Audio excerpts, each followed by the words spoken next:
अच्छा, तो आज एक ऐसी कहानी सुनते हैं जो आस्था और चमत्कार की हदों को पार कर जाती है। ये कहानी है एक भक्त की पुकार की, एक राजा के गुस्से की और एक ऐसे दिव्य रहस्य की जिसने सच मानिए पूरे राज्य को हिलाकर रख दिया था। और इस पूरी कहानी के केंद्र में है एक सवाल, एक ऐसा सवाल जो हर किसी के दिमाग में गूंज रहा था कि पुरी के जगन्नाथ मंदिर के सबसे सुरक्षित हिस्से गर्भगृह से खुद भगवान के गहने कौन ले जा सकता है। सोचिए जरा, जहां परिंदा भी पर नहीं मार सकता, वहां से वो बेशकीमती रत्न आखिर गए तो गए कहाँ?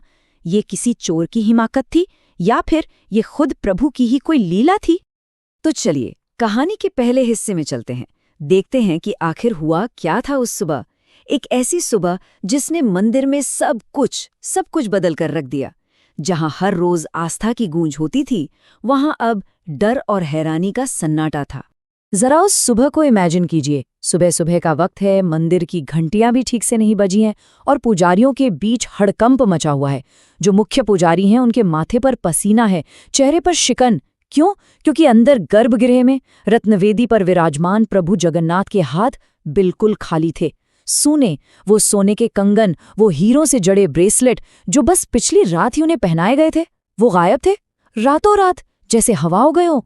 तो एक तरफ तो मंदिर में ये सब चल रहा था और दूसरी तरफ शहर के एक कोने में एक टूटी फूटी सी झोपड़ी में एक अनाथ लड़की रहती थी। नाम था उसका तुलसी। और पता है, अगली सुबह उसकी जिंदगी का सबसे बड़ा दिन था। उसकी शादी थी, पर उसकी आंखों में खुशी नहीं, सिर्फ आंसू थे। उस शाम तुलसी अपनी झोपड़ी में अकेली बैठी बस रोए जा रही थी।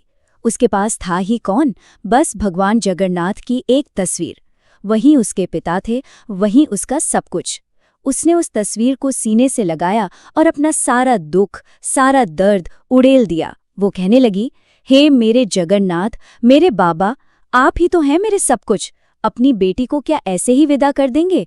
मेरे पास तो सुहाग की पहले निशानी 2 चूड़ियां तक नहीं हैं। और यहीं से कहानी एक ऐसा मोड़ लेती है जिसकी किसी ने कल्पना भी नहीं की होगी। ये वो पल है जब एक भक्त की सच्ची पुकार सुनी जाती है, जब नाउम्मीदी के अंधेरे में एक दिव्य प्रकाश उतरता है। तुलसी बेचारी रोते रोते वहीं जमीन पर सो गई। आधी रात का समय, चारों तरफ एकदम सन्नाटा। कि तभी दरवाजे पर एक हल्की सी दस्तक हुई। तुलसी घबरा गई। इतनी रात को कौन होगा? उसने डरते डरते दरवाजा खोला और सामने एक अजनबी को पाया। पर वो कोई आम अजनबी नहीं था। उसके चेहरे पर एक अलग ही, एक अद्भुत सा तेज था। वो आदमी एक मनिहार था। जानती न मनिहार कौन होते हैं? जो घर घर जाकर चूड़ियां बेचते हैं। तो उसने मुस्कुराकर तुलसी से कहा, तुम्हारे पिता ने भेजा है। उन्हें मालूम है कि कल तुम्हारी शादी है। अब तुलसी तो हैरान, उसके तो कोई पिता थे ही नहीं। वो कुछ सवाल करती, उससे पहले ही उस मनिहार ने अपनी पोटली खोल दी। और फिर जैसे ही उस मनिहार ने चूड़ी पहनाने के लिए तुलसी की कलाई पकड़ी, बस एक पल में जैसे वक्त रुक गया हो। तुलसी के पूरे शरीर में मानो बिजली दौड़ गई हो। वो कोई आम टच, कोई साधारण स्पर्श था ही नहीं। ऐसा लगा जैसे कायनात की सारी एनर्जी उस एक पल में सिमट आई हो। एक ऐसा एहसास जिसने उसकी रूह तक को हिला दिया। उस मनिहार ने सोने और हीरों से जड़ी शायद दुनिया की सबसे खूबसूरत चूड़ियां तुलसी के कलाई में पहना दी। तुलसी ने कांपती आवाज में पूछा कि वो पैसे कैसे देगी। तो वो मनिहार बस मुस्कुरा दिया, बोला, अरे बेटी से भी कोई पैसे लेता है क्या? इसे अपने पिता का आशीर्वाद समझो। और बस इतना कहकर वो रात के अंधेरे में ऐसे गायब हो गया जैसे कभी था ही नहीं। लेकिन कहानी यहां खत्म नहीं होती। अगली सुबह रात का वो दिव्य वरदान तुलसी के लिए एक भयंकर मुसीबत बन गया। उसकी खुशी को जैसे किसी की नजर ही लग गई। सुबह हुई और जैसे ही गांव वालों ने तुलसी के हाथों में वो कीमती चूड़ियां देखीं, हंगामा मच गया। बात फैलते देर नहीं लगी और ठीक उसी वक्त मंदिर के पुजारी और सिपाही जो चोर की तलाश में थे, वो भी वहीं आ धमके। जैसे ही उनकी नजर उन चूड़ियों पर पड़ी, उनकी आंखें फटी की फटी रह गईं। मुख्य पुजारी जोर से चिल्लाया, यही तो हैं, यही है भगवान के कंगन, पकड़ो इस चोरनी को। तुलसी बेचारी चीखती रही, मैंने चोरी नहीं की है, रात में एक मनिहार आया था, मेरे पिता ने भेजा था। लेकिन भला कौन सुनता उसकी? एक गरीब अनाथ लड़की की बात का कौन यकीन करता? सिपाही उसे बेरहमी से घसीटते हुए सीधा राजा गजपति के दरबार ले गए। और अब हम कहानी के सबसे ड्रामेटिक, सबसे क्रूशियल मोड़ पर आ पहुंचे हैं, राजा का दरबार, जहां इंसाफ और नाइंसाफी का फैसला होना था और एक ऐसा सच सामने आने वाला था जो सबके होश उड़ा देता। राजा गजपति गुस्से से लाल पीले हो रहे थे। उन्होंने अपनी तलवार निकाल ली और तुलसी की तरफ करते हुए गरजे, सच बता, कहाँ से चुराए ये गहने, वरना अभी तेरा सिर धड़ से अलग कर दूंगा। अब सोचिए, मौत सामने खड़ी थी। डरी सहमी तुलसी बस इतना ही बोल पाई, महाराज, रात में एक सांवले रंग का बहुत सुंदर आदमी आया था। और ये इस कहानी का सबसे बड़ा टर्निंग पॉइंट है।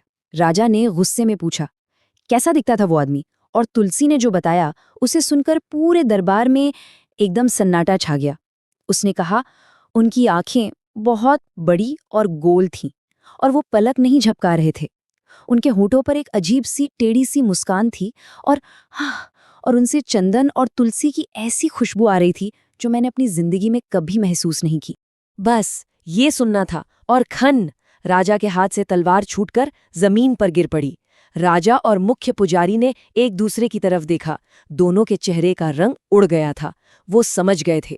वो कांपती हुई आवाज में बस इतना ही बोल पाए, ये तो, क्योंकि वो जानते थे कि ऐसा हुलिया सिर्फ एक का ही हो सकता है। राजा जोर से चिल्लाए, फौरन मंदिर के गर्भगृह का ताला खोलो। सब लोग भागे भागे मंदिर पहुंचे।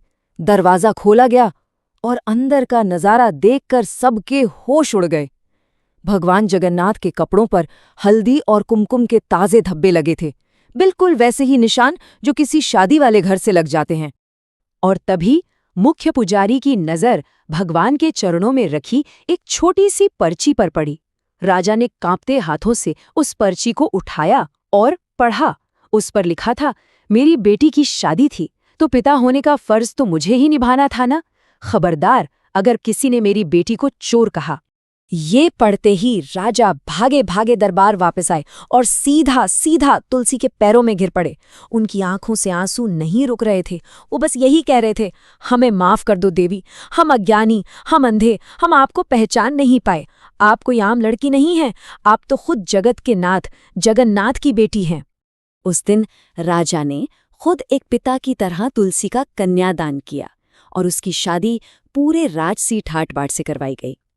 तो देखिए, ये कहानी सिर्फ एक चमत्कार की नहीं है, ये एक वादे की कहानी है, एक भरोसे की कहानी है जो बस एक लाइन में सब कुछ कह देती है, मेरा भक्त कभी अनाथ नहीं होता। और ये बात हमें सोचने पर मजबूर कर देती है कि सच्ची आस्था में, सच्चे विश्वास में आखिर कितनी ताकत होती है ना?